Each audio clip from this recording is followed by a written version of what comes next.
Yo guys, what's up, man? It's fucking dark as fuck outside and it's only like 6 o'clock. Nah, I'm playing. It's 7 o'clock. It's 7 o'clock.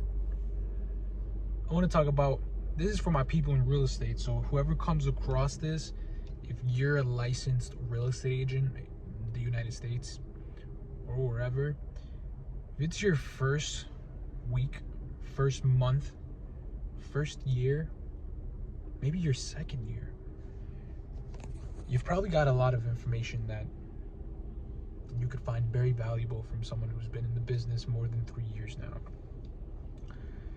This is specifically for new agents who don't know where to start, don't know if they should join a team, what company to join, should they work with buyers, should they work with expired listings, should they go for these type of listings, for sale by owners, probates, all this stuff. So much shit that maybe a lot of you guys don't even understand yet, which you will eventually. It takes time. Everything takes time in this business. But this is really for that new agent out there that's just kind of lost, needing that guidance. And I really come from this place of where I used to be, because just 3 years ago when I first got my license, I had very high hopes, man. And I still do. Obviously, business has been good. I've been doing well. But, in the beginning, I got into this business really just expecting that everything was just going to be a walk in the park. I mean, you get your license. It's fairly easy, common sense things. And then you're up and running. You're ready to go. And when I got my license, I joined the company. Pretty good company. They weren't really like well known or anything. They were big though in my area, Long Island, New York. And I joined a team because that's what I thought was the initial way to go. Hey, you got to sign up with real estate, join a team. You get free leads, you get guidance, you get mentorship, you get all this crazy stuff. And it's just a good way to learn everything. So I did that. That's what I did. I'm like, you know what? I'm going to get into the team, join a good company. And I found this team and I joined it. First week was great. This guy, he had a really good system. I can't knock the guy for having his systems in place. Like, he really did know how to run a team. He had systems. He had a whole onboarding thing. He had these platforms where you can get on there and like read scripts and download things. And it was all great. Fucking perfect. Dude even threw parties and had like team events. We went golfing, took us out to dinner. Everything was great, man. And I learned a lot, man. I learned a lot, especially with buyers, because when I joined this team, his emphasis was really like working on buyers. So he paid for a lot of buyer leads, Zillow leads, all these type of, just buyers that would come across. And that's really how I kind of started my business, just working with buyers, working with literally just people who wanted to purchase a home in the next 3 to 6 months.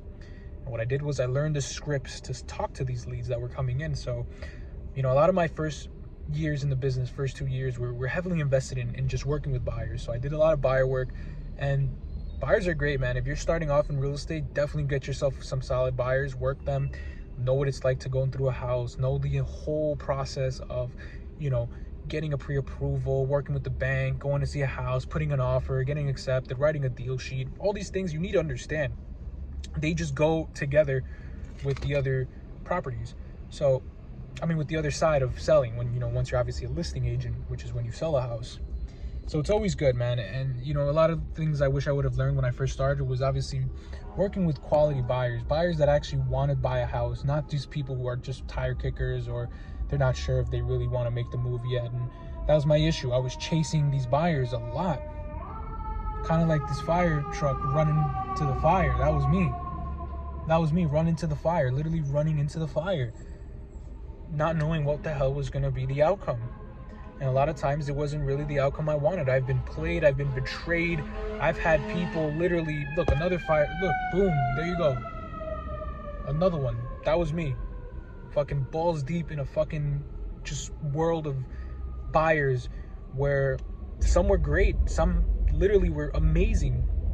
But there was also a lot of time wasted. A lot of people who just weren't serious, who would just literally ditch me for the listing agent because they thought they were getting a better deal. Or people who just really couldn't even afford a home, and maybe they wanted to, and I worked with them and I tried, but we just couldn't. We really couldn't. It just, prices were too high. We were losing out on bids, a whole mess. But that's not to discourage you and say, hey, look, maybe I shouldn't be working with buyers. Yes, you should be focusing your business mostly on getting listings, which is controlling the inventory. But by no means are buyers out of the picture. By no means should you just not work with any buyers at all. definitely work with buyers. Find the serious ones. Make sure they know what they want. Make sure, here's a good tip.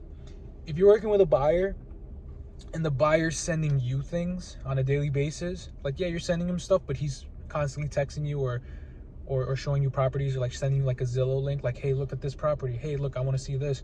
That's a good buyer. That's how you know they're serious. 1, 2, they want to work with you because they'd be sending it to somebody else, or they'd be getting sent the properties.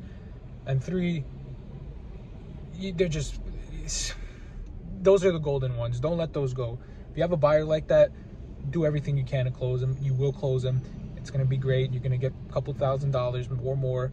It's going to be amazing. Trust me. But obviously focus on your listings. Focus on getting the inventory. Another good thing of having the buyers is that now you control the listing side in a way, because you have the buyers. Now when you're cold calling and you say you're calling a house that just came off the market who couldn't sell for 1.3 million, and you have a buyer that's looking for 1.4 million, now you just got a fucking buyer and you connect them with the seller and you're fucking golden, bro. So don't ever negate the buyers, bro. Never, never, never. Back to what I was saying though. Work with buyers and make sure that you're also working on listings. And when it comes to the team, so that team, remember I was telling you about a team I was part of? Yeah, that guy, he was kind of a douchebag, I'm not gonna lie. Kind of made racial slurs. You know, he just wasn't really resonating with my personality. He was very salesy. Like, he had good systems, but his personality-wise just wasn't really a great guy. And, you know, he wasn't really helping me divulge into the whole listing side. So I just didn't know what I was missing out on, if you would say, until I eventually left the team and I went solo. Yo, I had to pick up the wifey. I had to fucking pause the video, then it just fucked it up. So I'm starting all over again. I'm in a different background. Who fucking cares? Point is, I went solo. And that was probably one of the best things I ever did at that time, because 1, when you're part of a team, understand that you are going to be provided leads. Yes, you're not going to be paying for leads.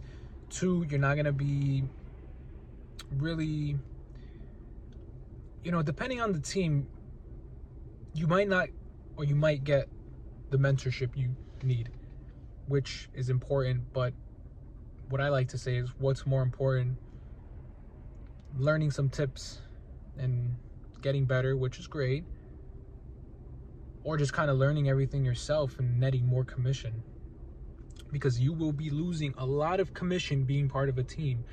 I guarantee it, especially if they're providing the leads. Be expected to pay half and half to your team leader, and also whatever broker fees you have. So, you know, a $10,000 commission could easily turn into a $4,000, $3,000 commission. Trust me, I've been there. I've had deals where I'm supposed to be making 10K and I'm walking away with like 3 to 4K, and I want to fucking kill myself. Literally crazy shit, man. Like, I remember the first time I got my first commission, I was like, what the fuck is going on? Like, I'm getting scammed, bro. I went up to the guy, the broker, they explained everything. I was like, all right, yeah, I guess, I mean, I did sign up for this. I did read everything, yeah, blah, blah, blah. But, you know, you really don't think about it till it happens, bro. So you're expecting some crazy ass payout, and then you're barely getting shit. So just keep that in mind. But going solo was great because I already had the knowledge and the experience to work buyers. So I worked a couple buyers literally on my own, and I was able to net 90% of my commission, which is with that company. They were doing a 90-10 split, which is a phenomenal split, honestly. But, you know, obviously the company wasn't that well known, didn't have ties in other states, wasn't like this big luxury thing. I mean, they were more like, they weren't even like a mom and pop broker. They were just more of like, they're just like locals to like Long Island. They're just like a Long Island brokerage.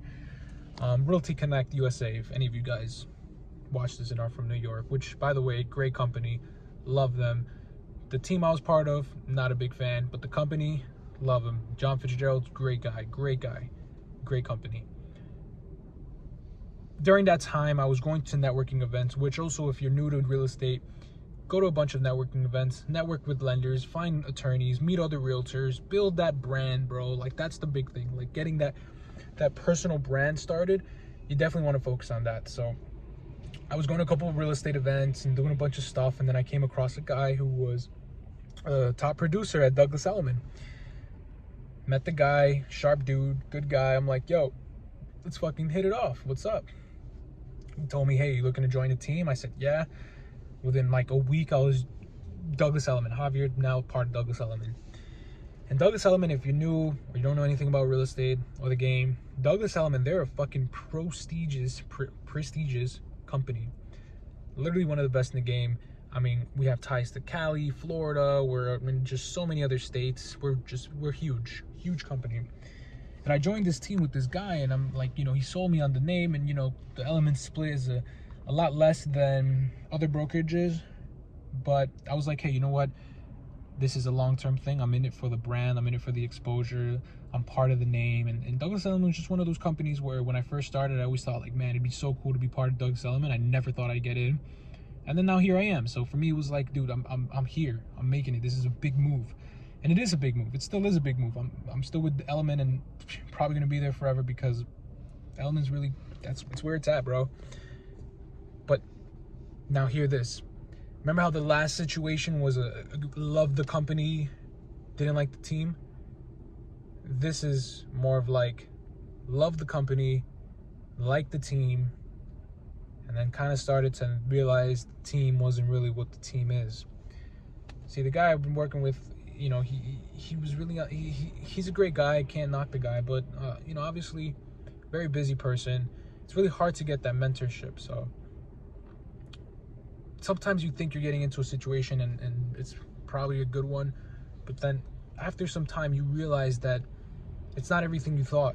And that's the problem with these teams sometimes, is they do a lot of promises, and some are really good, some really have the resources, but a lot of them really are just a way to kind of like, you know, gain that residual income, kind of just use, you know, the leverage of having other agents under them and shit like that. And not a bad thing, but you know, it really just boils down to you as a person and what you value. And I think I'm someone that values mentorship. I value being coached. I like having somebody tell me, hey man, we're gonna do calls today, tomorrow, 8 a.m., 7 a.m., like be there, be square. Like I like that type of shit. Some people don't. Some people like the flexibility. They want to do whatever they want. They don't really want like that, you know, kind of like school setting where it feels like they're being like instructed with a teacher, which is kind of what I felt with the first team. But now looking back at it, it was a good thing. It's just the guy didn't click with me, man. It just did not click. So my advice for you guys is, if you're starting off, find a good company, find a great company, but not just that, find a great office, because within every office, you're going to have a branch manager or somebody that's kind of overseeing everything, he's not necessarily a team leader, but he's more of like the guy that's, you know, he kind of runs the office. So make sure the branch manager you find is a great one, whether it's a he or she, whatever. Make sure they're great. Make sure they're fucking phenomenal. And then I would say, don't even join a team. No, join a good company, find a good office, and don't join a team. What you're gonna do is invest in some fucking coaching. Because here's why.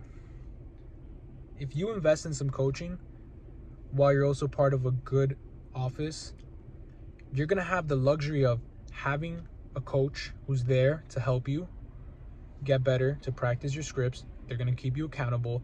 They're going to do everything possible to make you succeed. And then you're also going to have that branch manager as your backbone. So that guy's going to be there for whatever you need. Like if you need help with an offer, if you need help with putting something up on the MLS, if you need help with pictures, like you're going to have that guy there helping you with that backbone work. But to better your skills, I would definitely invest in coaching. And I would definitely invest in your own leads as well. And if you don't have money and it's like, hey, I can't invest 200 or 400 or, you know, 100 a month on leads, which is understandable, especially some people that are getting the business full time and they're just diving right into it. Call for sale by owners. They're free on Zillow. Look in your area, just dial the numbers and start calling these motherfuckers. Like literally just start calling them and just practice your skills, just get better, join coaching. And if you, well, I guess if you're tight on money, it might be hard for you to also do the coaching. So in that case, fucking YouTube, bro. YouTube, literally just YouTube scripts, Google scripts, just practice. Like at least the first couple months, try it on your own, see how you feel, see what's going on, see what cards are being played in front of you. Don't just jump into a team, because yeah, it may be great, but you don't really know what you're getting yourself into. So I'd say it's better to just get yourself in like the deep end, try to swim out.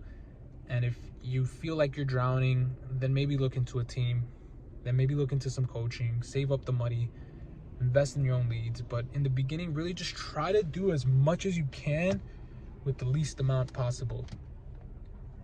And also try not to join a company where you're gonna have to be paying like $200 a month. It's just not sustainable. That was another thing about the first company. They had like $100 you had to pay a month for like desk fees, but bro, work from home, like what the fuck, what desk fees? So yeah, just definitely make sure you're part of a company where your expenses are low. You don't have to spend money. You're gonna spend stuff because being an agent, you have to pay like fees and like, you know, MLS stuff and whatever. But just make sure that your expenses are very minimal, because real estate is not really a business where you have to put a lot of money in to make your money. It's more of just perfecting your skills and just getting good at converting and closing and selling. Honestly, you want to be able to sell. Not, you know, not everybody that could just get a homeowner to sign a listing is going to sell the home. You actually have to know what you're doing.